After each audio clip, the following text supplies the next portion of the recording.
Hello ವೀಕ್ಷಕರೇ, ತಮ್ಮೆಲ್ಲರಿಗೂ Shashi recipes ಇನ್ ಕನ್ನಡ ಚಾನಲ್ಗೆ ಸ್ವಾಗತ. ಇವತ್ತು ಈ ವಿಡಿಯೋ ಮೂಲಕ ತಮ್ಮೆಲ್ಲರಿಗೂ ತಿಳಿಸಾರನ್ನ ಯಾವ ರೀತಿ ಮಾಡುವುದು ಅಂತ ತೋರಿಸ್ಕೊಡ್ತಾ ಇದ್ದೀವಿ. ಹಾಗಿದ್ರೆ ಬನ್ನಿ ಈ ರೆಸಿಪಿನ ಯಾವ ರೀತಿ ಮಾಡುವುದು ಅಂತ ನೋಡೋಣ.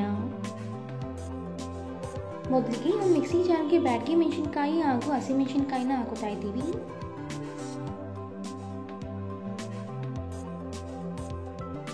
ಹಾಗೆ 1 ಟೇಬಲ್ ಸ್ಪೂನ್ ಅಷ್ಟು ಜೀರಿಗೆ,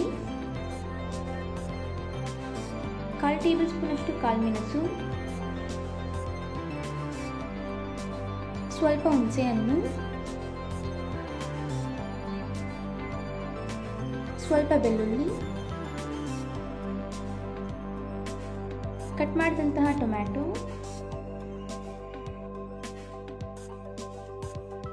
ಜೊತೆಗೆ ಸ್ವಲ್ಪ ಕೊತ್ತಂಬರಿ ಸೊಪ್ಪನ್ನು ಹಾಕೋತಾ ಇದ್ದೀವಿ. ಈಗ ಇದಕ್ಕೆ ಸ್ವಲ್ಪ ನೀರನ್ನ ಹಾಕೊಂಡು ನುಣ್ಣಗೆ ರುಬ್ಕೊಳ್ಳೋಣ. ನೋಡಿ, ಈ ಒಂದು ಅದಕ್ಕೆ ರುಬ್ಕೋಬೇಕು. ನಂತರ ಒಂದು ಪ್ಯಾನ್ನ ಬಿಸಿ ಮಾಡಿಕೊಂಡು ಎಣ್ಣೆನ ಹಾಕೋತಾ ಇದ್ದೀವಿ. ಎಣ್ಣೆ ಬಿಸಿಯಾದ ನಂತರ ಸಾಸಿವೆನ ಹಾಕೊಳ್ಳೋಣ. ಈಗ ಇದನ್ನ ಲೋ ಫ್ಲೇಮಲ್ಲಿ ಫ್ರೈ ಮಾಡ್ಕೊಳ್ಳಿ.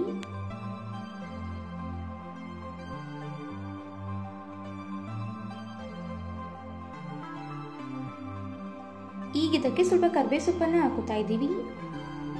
ಜೊತೆಗೆ ಸ್ವಲ್ಪ ಟೊಮ್ಯಾಟೊನು ಸಹ ಹಾಕೋತಾ ಇದ್ದೀವಿ.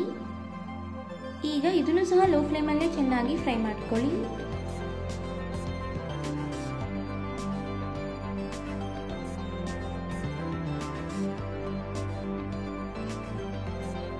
ಈಗ ಇದಕ್ಕೆ ಸ್ವಲ್ಪ ಇಂಗನ್ನ ಹಾಕೊಂಡು ಫ್ರೈ ಮಾಡ್ಕೊಳ್ಳೋಣ.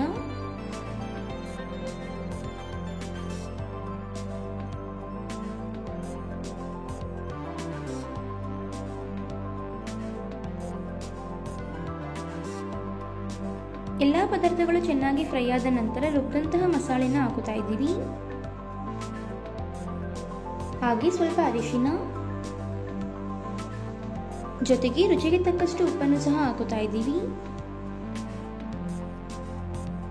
ಈಗ ಇದನ್ನ ಚೆನ್ನಾಗಿ ಮಿಕ್ಸ್ ಮಾಡ್ತಾ ಲೋ ಫ್ಲೇಮಲ್ಲೇ 2 ನಿಮಿಷಗಳ ಕಾಲ ಫ್ರೈ ಮಾಡ್ಕೊಳ್ಳಿ.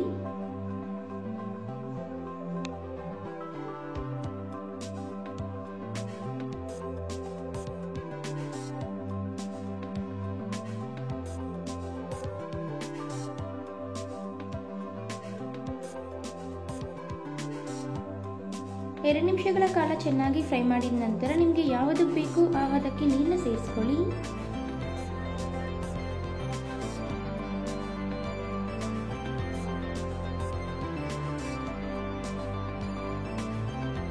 ಈಗ ಇದನ್ನ ಚೆನ್ನಾಗಿ ಮಿಕ್ಸ್ ಮಾಡ್ತಾ ಲೋ ಫ್ಲೇಮಲ್ಲಿ 5 ನಿಮಿಷಗಳ ಕಾಲ ಕುದಿಸ್ಕೊಳ್ಳಿ.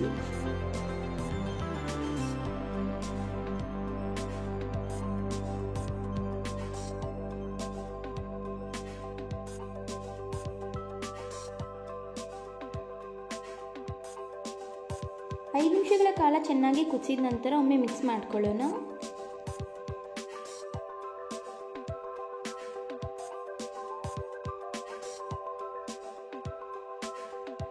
ಈಗ ಮೇಲ್ಗಡೆ ಸ್ವಲ್ಪ ಕೊತ್ತಂಬರಿ ಸೊಪ್ಪನ್ನು ಹಾಕೊಂಡು ಮಿಕ್ಸ್ ಮಾಡ್ಕೊಳ್ಳಿ.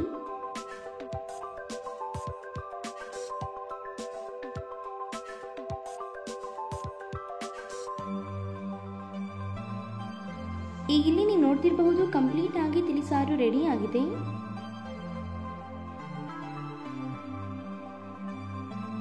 ನೋಡಿದ್ರಲ್ಲ ವೀಕ್ಷಕರೇ, ಬಿಸಿ ಬಿಸಿ ಅನ್ನಕ್ಕೆ ಪರ್ಫೆಕ್ಟ್ ಆದಂತಹ ತಿಳಿಸಾರನ್ನ ಯಾವ ರೀತಿ ಮಾಡಬಹುದು ಅಂತ. ಹಾಗಿದ್ರೆ ಇವತ್ತು ನಾವು ಮಾಡಿ ತಿಳಿಸಿಕೊಟ್ಟಂತಹ ಈ ರೆಸಿಪಿ ತಮ್ಮೆಲ್ಲರಿಗೂ ಇಷ್ಟ ಆಗಿದೆ ಅಂತ ಅನ್ಕೊಳ್ತೀನಿ. ಇಷ್ಟ ಆಗಿದ್ರೆ ಈ ವಿಡಿಯೋಗೊಂದು ಲೈಕ್ ಕೊಡಿ. ಹಾಗೆ ತಮ್ಮ ರೆಸಿಪಿ ಅಭಿಪ್ರಾಯಗಳನ್ನ ಕಮೆಂಟ್ ಬಾಕ್ಸಲ್ಲಿ ಕಮೆಂಟ್ ಮಾಡಿ. ಅಷ್ಟೇ ಅಲ್ಲ, ಈ ವಿಡಿಯೋನ ಮತ್ತೊಬ್ಬರಿಗೂ ಹೆಲ್ಪ್ ಆಗುವಾಗಿ ಶೇರ್ ಮಾಡಿ ಅಂತ ಕೇಳ್ಕೊತಾ ಇದ್ದೀನಿ. ಮತ್ತಷ್ಟು ಹೊಸ ಹೊಸ ರೆಸಿಪಿಗಳಿಗೋಸ್ಕರ ನಮ್ಮ ಚಾನಲ್ನ ಸಬ್ಸ್ಕ್ರೈಬ್ ಮಾಡೋದನ್ನ ಮರಿಬೇಡಿ. Thank you.